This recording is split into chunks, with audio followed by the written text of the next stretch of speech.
ধর্মনগরে road safety institute সোসাইটির উদ্যোগে সড়ক নিরাপত্তা নিয়ে সচেতনতার লক্ষ্যে কর্মশালা অনুষ্ঠিত। প্রতিনিয়তই উত্তর জেলার ধর্মনগরের বিভিন্ন জায়গায় সড়ক নিরাপত্তা সংক্রান্ত সচেতনতা তৈরি করার লক্ষ্য নিয়ে গৃহীত বিভিন্ন পদক্ষেপের অঙ্গ হিসেবে সচেতনতামূলক কর্মশালার আয়োজন করে চলছে সর্বত্রই। মূলত পথ চলতি মানুষ যান চালকদের দুর্ঘটনা থেকে সচেতন করে দেওয়াটাই উক্ত কর্মশালার মূল লক্ষ্য। সড়ক নিরাপত্তা সংক্রান্ত বিষয়কে কেন্দ্র করে শনিবার ধর্মনগর সেফটি ইনস্টিটিউট সোসাইটির উদ্যোগে ধর্মনগর বিএমএস জেলা কার্যালয়ের হলগৃহে এক সচেতনতামূলক কর্মশালা অনুষ্ঠিত হয়। এদিনে অনুষ্ঠানের উদ্বোধক হিসেবে উপস্থিত ছিলেন উত্তর জেলা police super Bhanupada Chakraborty IPS. এছাড়াও উপস্থিত ছিলেন রোড সেফটি ইনস্টিটিউট সোসাইটির সভাপতি অমলেন্দু চৌধুরী, সম্পাদক সঞ্জীব ধর, বিএমএস সভাপতি বিপ্লব দাস সহ আরো অন্যান্যরা।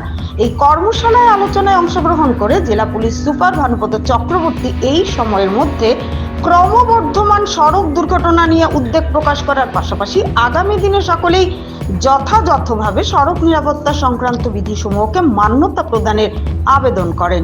এদিন পুলিশ সুপার ভানুপদ চক্রবর্তী সহ অন্যান্য বক্তারাও সড়ক নিরাপত্তা সংক্রান্ত বিষয়ে প্রয়োজনীয় সচেতনতার রাস্তায় অগ্রসর হওয়ার জন্য সকলকে ভূমিকা গ্রহণ করার আবেদন জানান। উমা দাসের রিপোর্ট, আসাম প্রাইম নেটওয়ার্ক। আমি অভিনন্দন জানাই হিউম্যান রাইটস ফর অল, ওনারা যে এই ধরনের একটা অ্যাওয়ারনেস প্রোগ্রাম আয়োজন করেছেন তার জন্য। কারণ আমরা গত কিছুদিন ধরে দেখছি সমস্ত ইন্ডিয়াতে এবং বিশেষ করে আমাদের ত্রিপুরাতে রেগুলারলি গাড়ি অ্যাক্সিডেন্ট হচ্ছে এবং যারা নিরীহ মানুষ, সেই নিরীহ মানুষ মারা যাচ্ছে। তাদের অমূল্য যে প্রাণ, যে প্রাণকে আমরা পয়সার বিনিময়ে পাওয়া যায় না, সেই অমূল্য প্রাণ রাস্তার মধ্যে ধসে যাচ্ছে। পরশুদিন রাত্রে একটা ঘটনা হয়েছে পটুরশিতে। এখানে যে রাস্তার যে সাইজ আছে ব্রেক প্রস্থ মিনিমাম 40 থেকে 45 ফুট। দুই দিক থেকে একটা বাইক আসছিল পানিসাগর দিক থেকে, আর ধর্মনগর দিক থেকে একটা বাইক যাচ্ছিল। দুটা দুজন আরোহী, কারোর মাথাতে হেলমেট ছিল না।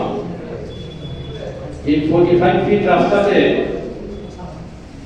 কি করে দুইটা বাইক একসাথে এসে সংঘর্ষ হলো, হেলমেট পজিশন হলো, চারিদিকে মারাত্মকভাবে ইনজুর্ড। এবং আমি যতটুকু শুনেছি সবাই শীত চলে আসে এবং রাস্তার মধ্যে এত ব্লিডিং হয়েছে যে না দেখেছে সে বুঝতে পারবে না যে দুটার পাশে জীবনের মতো পঙ্গু হয়ে যাবে যে ধরনের ব্লিডিং হয়েছে। গতকালকে রাত্রে একজন ড্রাইভার বাস গাড়ির ড্রাইভার, যেটা আমি শুনেছি, কৈলাসহর থেকে ধর্মনগর আসার পথে এই যে কোনগুটি পাহাড় আছে সেই পাহাড়ের মধ্যে অ্যাক্সিডেন্ট হয়েছে, মারা গেছে। এটার পাশাপাশি কয়েকদিন আগে একটা বাইক দুর্ঘটনা হয়েছে, একজন মারা গেছে, উনি কৈলাসহরের বাসা। পরশুদিন পটুরশিতে যেখানে ঘটনা হয়েছিল সেখানে পরপর 3টা ঘটনা হয়েছে, একজন তো মারা গেছে। গত সরস্বতী পূজার দিন এই এলাকাতে একজন মহিলা স্কুটি নিয়ে যাচ্ছিল, ওনাকে একটা ট্রাক ধাক্কা মেরেছে, উনিও বাঁচবে। নমস্কার সবাইকে, আমি Sanjeev Dhar, north eastern state of convener human rights cell. আজকে সর্বপ্রথম আমি ধন্যবাদ জানাচ্ছি আমাদের মিডিয়া ভাই বন্ধুকে আপনারা আমাদের প্রোগ্রামে আসার জন্য। আজকে আমাদের সেই প্রোগ্রাম হচ্ছে রোড সেফটি ইনিশিয়েটিভ। তো রোড সেফটি ইনিশিয়েটিভ প্রোগ্রামটা আমাদের একটা রিসার্চ বেসড প্রোগ্রাম। সেই প্রোগ্রামটা আমরা যারা আমন্ত্রিত যারা রয়েছেন, যে superintendent of police Shri Bhanupada Chakraborty IPS আছেন, আমাদের পৌরসভার ভাইস চেয়ারম্যান মঞ্জুনাথ মহোদয়া আছেন, আমাদের ফায়ার সার্ভিসের ওসি। তো এইসব আধিকারিকদের নিয়ে আমাদের এই আজকের এই সেমিনার। তাছাড়া নিমন্ত্রিত আছেন আমাদের প্রিয় এনএসএস, এনসিসি বা এনসিআই আমাদের ছোটো বোনেরা এবং বিভিন্ন ক্লাবও আজকের এই প্রোগ্রামে আমন্ত্রিত। আমাদের উদ্দেশ্য হচ্ছে রোড সেফটি একটা ইনিশিয়েটিভ প্রোগ্রাম নেওয়া এবং আমাদের টার্গেট হচ্ছে to achieve zero accident in north Tripura.